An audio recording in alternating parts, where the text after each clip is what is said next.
नमस्कार, मी आहे वैष्णवी कथलकर। आपण बघत आहात सीटीव्ही न्यूज नजर प्रत्येक बातमीवर। हिंदी आणि मराठी भाषेत बातम्या प्रसारित करणारे जिल्ह्यातील एकमेव channel, sponsored by Sukhkarta associates.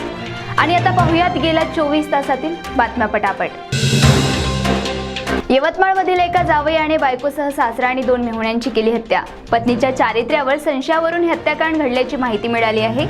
सासू गंभीर जखमी असून जावयाला पोलिसांनी अटक केली। गडचिरोली येथील भामरागड तालुक्यातील हिदूर दोबूर कायरकोटी या रोडचे बांधकाम चालू असताना नक्षलवाद्यांकडून मध्यरात्री वाहनांची जाळपोळ झाल्याची घटना घडली। जळालेल्या वाहनांमध्ये एक ट्रॅक्टर व एक जेसीबीचा समावेश आहे। नक्षलवाद्यांनी 22 डिसेंबरला भारत बंद असा इशारा दिला असून या संदर्भात गडचिरोली पोलिसांची तपास यंत्रणा चालू आहे।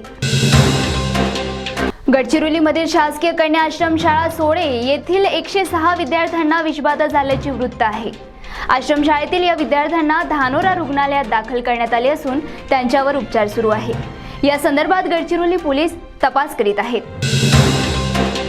वरोरा तालुक्यातील नांदूर येथे पंकज जैन यांच्या मालकीच्या गिट्टी खाणीत मासेमारीकरिता गेलेल्या बापलेकाचा पाण्यात बुडून मृत्यू झाल्याची घटना घडली।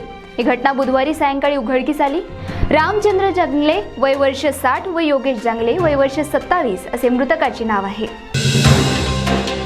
अमरावती मोर्शी मार्गावर नेर पिंगळाई जवळ सावरखेड फाट्यावर बुधवारी भरधाव चारचाकी वाहनाने दुचाकीला धडक दिली।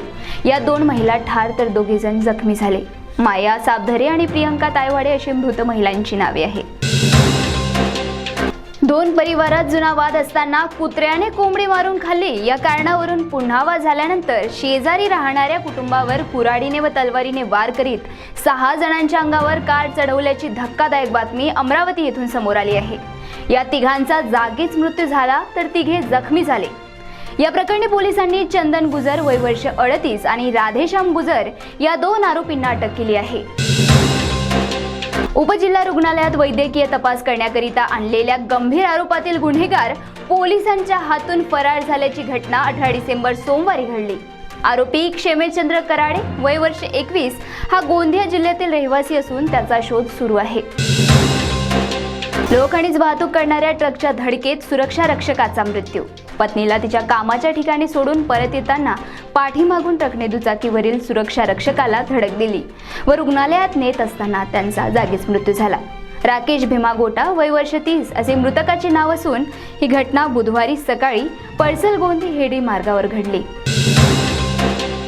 राज्यात थंडीचा कडाका वाढला असून यवतमाळमध्ये सर्वाधिक कमी तापमानाची नोंद करण्यात आली आहे। विदर्भातील 5 शहरांमध्ये 10 अंश सेल्सिअसच्या खाली तापमान घसरलं असून कडाक्याच्या थंडीमुळे ग्रामीण भागासोबतच शहरवासी सुद्धा कुडकुडत आहे।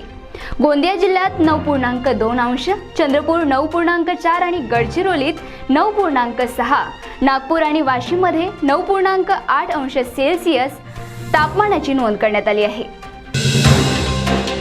तर या होत्या आजच्या पटापट बातम्या। लवकरच भेटूया पुन्हा काही नव्या बातम्यांसह। तोपर्यंत अशाच बातम्यांचे अपडेट घेण्यासाठी बघत राहा विदर्भातील अग्रणी सीटीव्ही न्यूज नजर प्रत्येक बातमीवर। नमस्कार।